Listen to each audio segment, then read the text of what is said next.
In the winter of 1998, there was an undocumented wave of brutal murders that nearly wiped out the entire population of a small fishing village in Argentina. All evidence of the incident was swiftly swept under the rug by the local authorities, which then proceeded to set up massive roadblocks around Tamacun, preventing anyone from getting near the site of the murders. Media coverage of the police's suspicious actions was minimal, with most newspapers and local news channels labeling it as a large-scale evacuation on account of a fictitious fire hazard. The most bizarre part of the whole affair, however, was that after gathering the village's handful of survivors, government officials decided to unceremoniously institutionalize them in different high-security, psychiatric wards scattered throughout the country. The reasoning behind these seemingly unwarranted institutionalizations was never made public knowledge. But despite the Argentinian government's best efforts, rumors of the murders spread like wildfire across all of South America. 2 years later, an amateur film crew from Buenos Aires traveled to Tamacun. Their objective? To shoot a found-footage documentary regarding the incident. We wanted to film it like the Blair Witch Project, Disclosed Gabriela del Carmo, the project's director of photography. Blair Witch had come out the year before and everyone was still raving about it. We wanted to do something similar, but scarier, creepier, with more blood and sinister interviews. Obviously, we had no idea what we were about to get ourselves into. Upon arriving at the remote fishing village, the crew wasn't surprised to find it completely abandoned. What they weren't expecting, however, was to discover that most of the buildings had been deliberately burned down. You could tell that it hadn't been an accident, said the project's first assistant director, Rodrigo Elias. and that really shocked us, finding out that the cops had deliberately torched the place. Of course, once we started piecing together what really went down there, it made sense. Hell, I'm surprised it took them that long to do it. With most of the survivors locked away, the crew was forced to travel to the neighboring towns and hamlets in search for more information. These weren't very successful trips, Nobody wanted to talk about it. said Angelico de Souza, one of the project's executive producers. Everyone was too scared to do it. The second we mentioned Tamacun, they would shut their doors in our faces. Literally. It was as if it was illegal to talk about what happened, as if they knew someone else was listening. We never spent more than a night in those strange little towns. The townsfolk would always throw us out the next morning. And every time they did it, it felt like they were doing us a favor, as if it was for our own good. After briefly returning to the ruins of Tamacun to shoot the final landscape shots for the doc, the crew spent the next few months pinpointing the psychiatric wards where the village's survivors had been unwillingly admitted. Even though they knew these were strict institutions that wouldn't let a camera near any of its patients, they had hoped to track down former staff members who could shed some light on the events that had transpired during the winter of '98. Much like their previous experience, the crew had a hard time finding someone willing to talk about the murders, Oh, we knew it was a long shot the moment Diego suggested it. recalled screenwriter Salvador Moreno. But we were short of any other alternatives. We had no way of reaching out to the survivors, and the cops sure as hell wouldn't talk to us. Unless we wanted to go full fiction on this film, we needed to interview someone who was either related to the murders or who had had contact with someone who was. To be honest, we actually came very close to go in a completely different direction with the entire project. Yet, before they had a chance to consider a different approach, the film's unit production manager, Lucas Pascal, was contacted by a peculiar man with a strange accent. He told me that he had worked as a security guard at Santa Lucia during '98. Explained Pascal. Santa Lucia was one of the 9 hospitals that had come up during our investigation. Naturally, we were pretty excited about interviewing this guy. At the same time, we were also prepared to be completely disappointed. We weren't exactly sure what kind of information we'd get from him. Some suspected he was only trying to scam us. We only found out that he was for real when he demanded that his name remained anonymous and that his face be blurred out in the final cut. A small excerpt from the interview's transcript reads as follows. How long were you a security guard at the hospital? I worked in Santa Lucia for 9 years. And when did you quit? I didn't. I was fired. May I ask why were you let go? They told me that I talked too much. About what? Oh, all sorts of things. Being a security guard gets pretty boring at times, even in a loony bin. When something interesting happens, you talk about it. But if I had to guess, what really pissed them off was when I told a couple of friends about the shady stuff that happened during the winter of '98. Care to elaborate? Sure. It's the whole point of this interview, right? I guess it all started when the police brought in this crazy old drunk from down south. The guy looked like your run-of-the-mill nut right off the bat. 2 cops had to literally drag him, kicking and screaming, inside the hospital. I didn't think much of it. I'd seen it 1,000 times. But then, something weird happened. Go on. This detective showed up the following day. Not just any detective, mind you. No, this one was a Yankee. I'd never seen his kind before, except maybe in the movies. Looked like a real hard-ass too, all dressed up and looking sharp.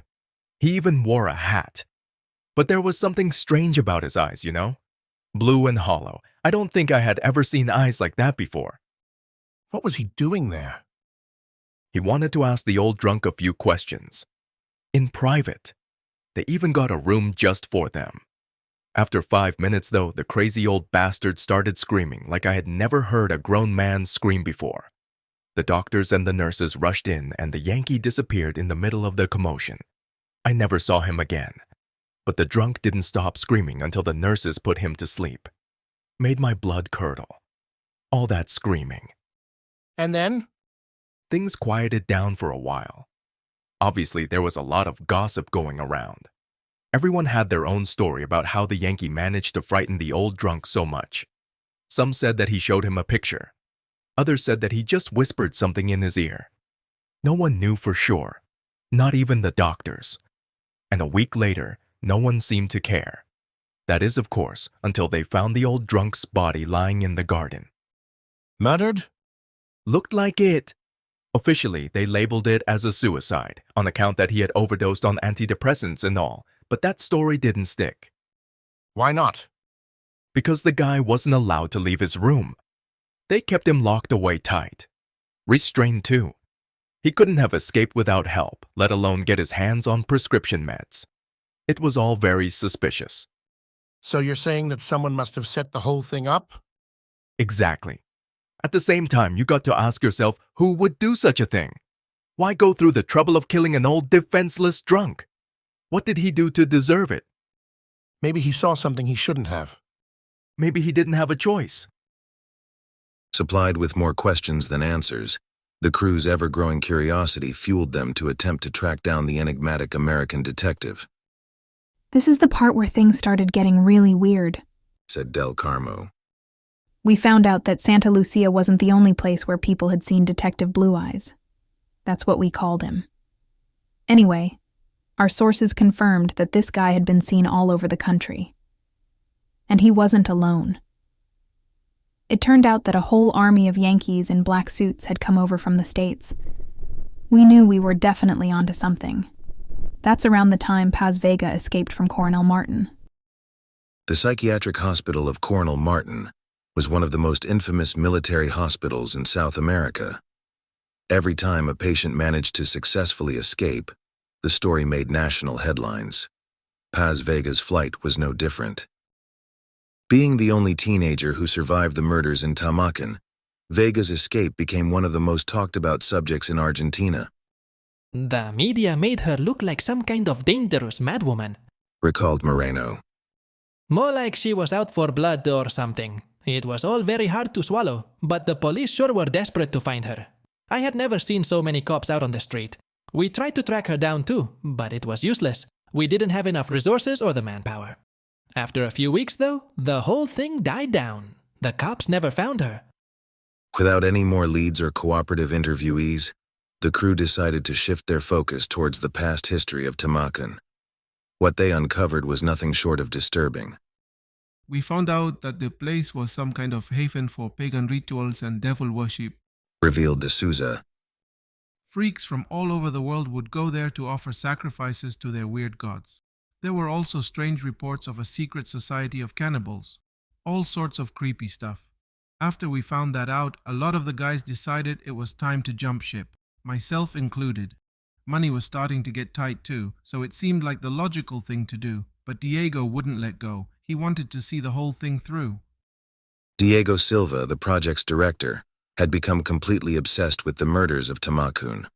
So much so, in fact, that not even when all of his crewmates had gone their separate ways did he put a stop to his manic research, which eventually led him to leave the country. The last time I heard from him, he was headed to Italy, said Pascal. Something about tracking down Paz Vega's last known relatives. I remember thinking it was a waste of time. Even if he did manage to find out where they lived, the Yankees had probably been there already. But Diego didn't care. He couldn't be reasoned with. He was past salvation. After boarding a cheap flight to Naples, Diego Silva wasn't seen again for over 12 years. His sudden disappearance did not go unnoticed. Both family members and close friends alike flew to the filmmaker's last known whereabouts in a desperate attempt to find him. Unfortunately, the 26-year-old Argentinian from Buenos Aires left no trace. It was only on the morning of the 22nd of March in 2015 that he would be heard from again, when Gabriela del Carmo received a strange letter in her mail. Inside it were 3 sheets of toilet paper covered in faded writing. Due to the poor quality of the ink and rushed nature of the handwriting, a large portion of what was written remains undecipherable. A rough transcript of the message, with some parts added in based on logic and conjecture, reads as follows.